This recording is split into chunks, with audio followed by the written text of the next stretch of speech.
Considering how long video games used to take to load, anything under 5 minutes is a blessing.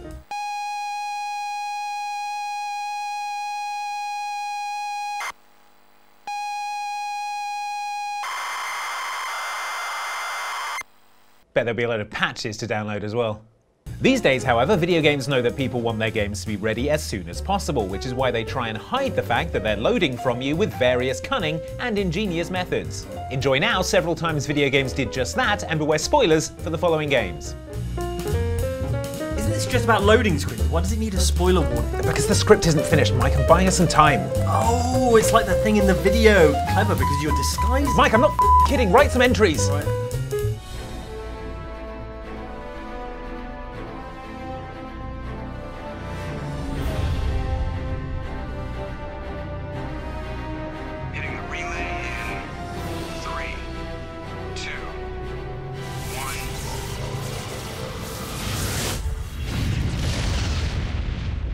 The Mass Effect universe is an inconsistent one.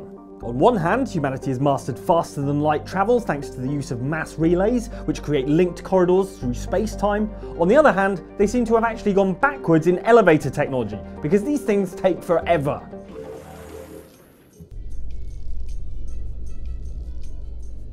On the Citadel, one of the most technologically advanced structures in the entire universe, the elevator to take you to the Presidium takes almost a full minute to get you to your destination. A minute that is full of terrible muzak and, if Ashley's with you, barely concealed space racism. So now we just chase leads while this smug Turian runs around with his Geth troopers. Believe it or not, trapping you in an elevator with your varyingly bearable crew was Mass Effect's way of trying to make loading screens a bit more interesting. The thinking was that if things like elevators and airlocks are quick, they're much more immersive than a loading screen. Unfortunately, as development went on and the game got bigger and more complicated, the loading times got longer and longer, and by the time the developers realised that the elevators were going to be comically slow, it was too late to replace the system with something different. So they added the conversations between crew members as a way of fleshing out the story and characters while the game loaded. But to keep the load on the processor low, they only had to load basic things, like the elevator lights and Caden and Ashley. That's right, I said it. Big place. That your professional opinion, sir? The Mass Effect devs learned their lesson and in Mass Effect 2 realised that what worked better as a loading screen was an actual loading screen. Although there are still Mass Effect fans that retain a certain fondness for the old system. So I'm the only one who misses when we used to chat in the elevators back on the Citadel. Yes, because you're terrible. Mostly Garrus, to be fair.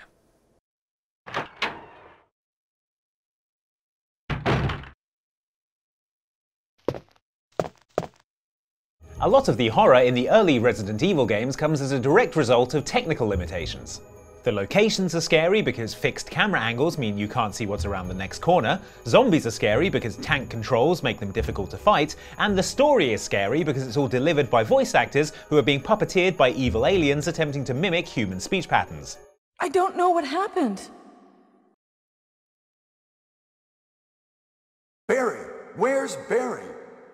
Man, not even close.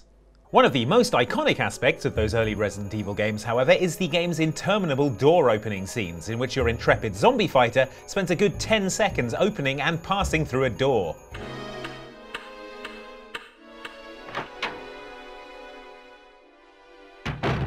Some would argue that this helps the game's spooky atmosphere, building tension as you slowly move forward into the unknown. Others would say that this is a sarcastically slow way to climb stairs, regardless of whether you're being chased by zombies or not.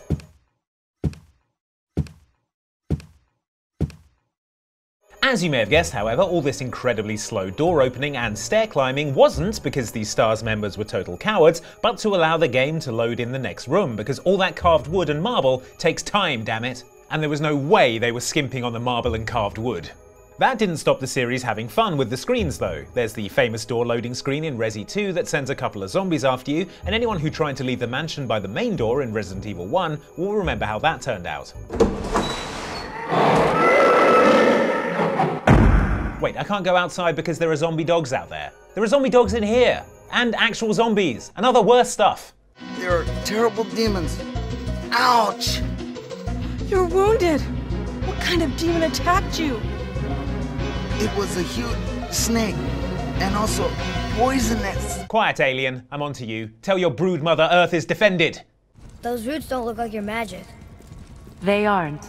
These roots are part of the Great World Tree and make travel between the realms possible. Kratos from the new God of War is a man of many talents.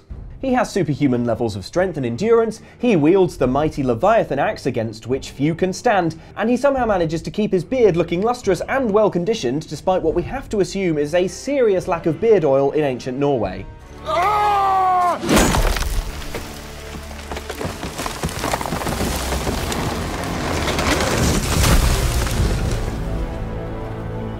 He also, once you get a little further into the game, is able to fast travel around the world by using mystic gateways to walk the branches of Yggdrasil, the immense world tree that connects the 9 realms of Norse mythology. And is this the world tree?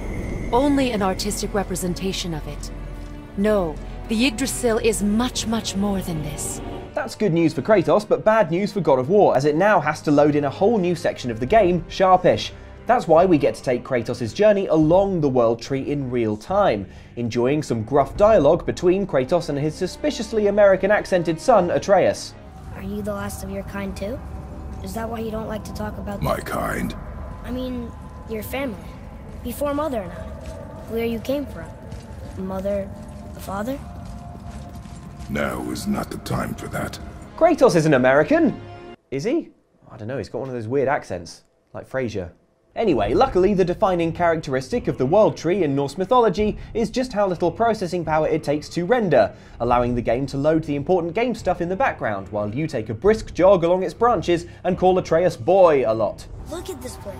This must be a branch of the world tree. Boy, stay on the path. Just try not to fall off if you can. Bad idea! Or, I mean, do it on purpose and take Atreus with you. Jeez, more like God of Jerks, Kratos.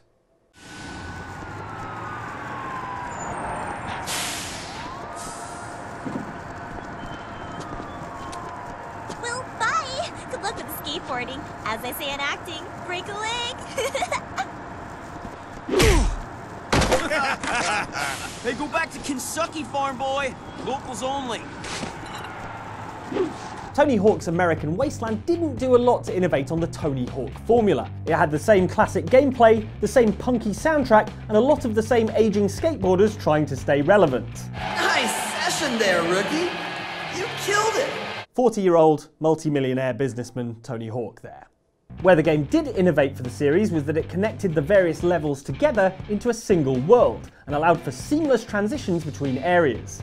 This being a PS2 era game though, it was actually about as seamless as a thing with very obvious seams. Let's say a baseball. The game's solution was to hide its loading by making you skate through long, mostly featureless tunnels in order to get between the levels. To be fair, that does look pretty similar to a level from the first Tony Hawk game, so I guess we shouldn't complain too much.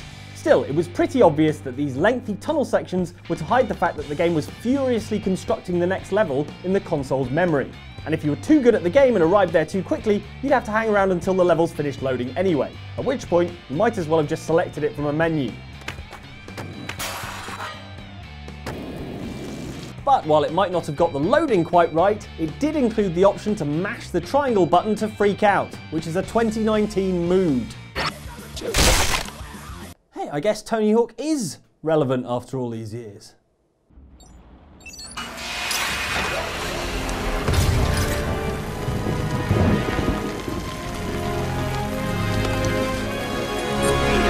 Batman Arkham Asylum is set in the mental health care facility of the same name, a state-of-the-art hospital with the finest staff in Gotham. I'm Warden Idiot. You'll never escape. Joker, please, show more respect to Warden Idiot. What you'll notice as you move around the asylum is that this is a terrible place to treat people for mental health issues. What you won't notice is a ton of loading screens, because developers Rocksteady did a really good job of hiding them. For a start, a lot of the asylum is made up of small rooms and corridors that take much less time to load than bigger environments. When you do go into larger outdoor areas, you'll often find that Batman has to make his way there via vents or tight-knit cave tunnels, giving the game time to load in the larger area beyond. Plus, it does a great job in atmospheric panning shots of new environments, which give you a closer look at all the new stuff you'll be grappling all over, and the game a few extra seconds to make sure everything is loaded in.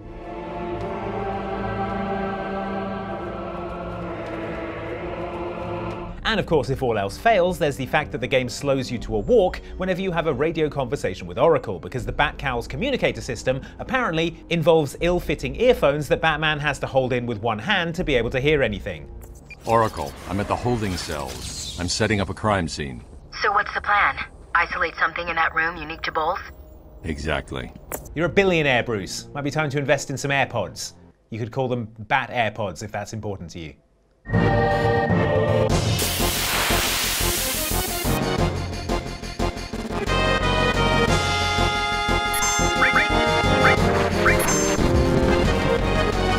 For the time, Final Fantasy VII was a very technically demanding game. I mean, rendering those haircuts alone took over 70% of a PlayStation's processing power.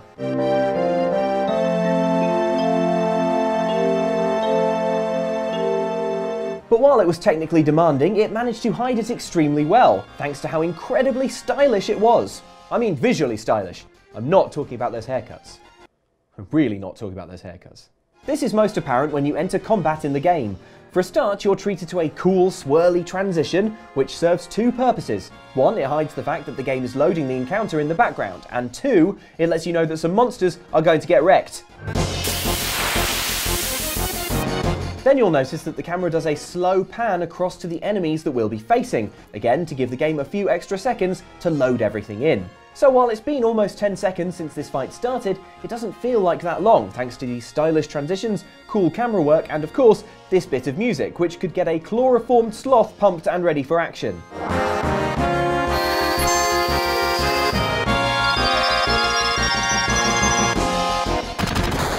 Plus, there's a reason you need to charge up to use magic to give the game a little extra time to load in the spell being cast.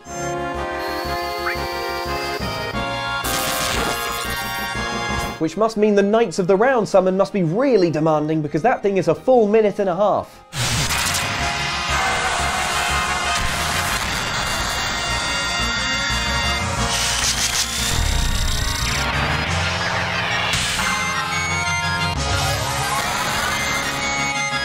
Yeah, we can probably move on to the next one. This is going to take a while.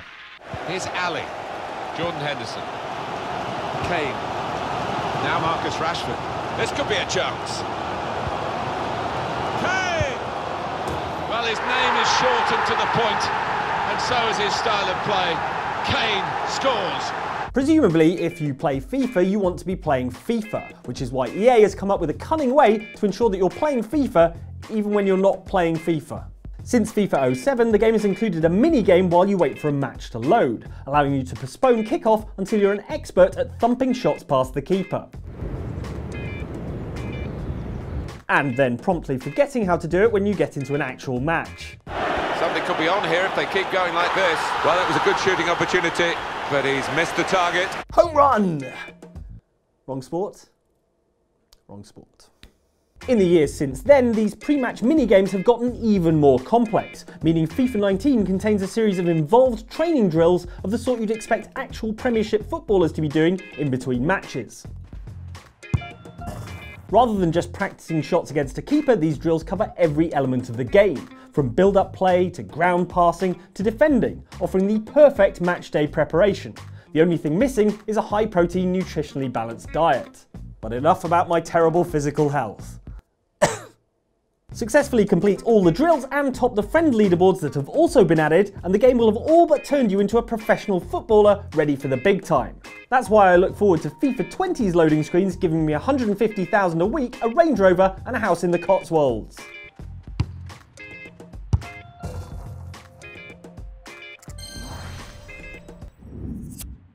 Come on EA, I know how much you've made from FIFA Ultimate Team, you can definitely afford it. Alright, thank you for watching this video about the times that games tried to hide the fact that they were loading from you.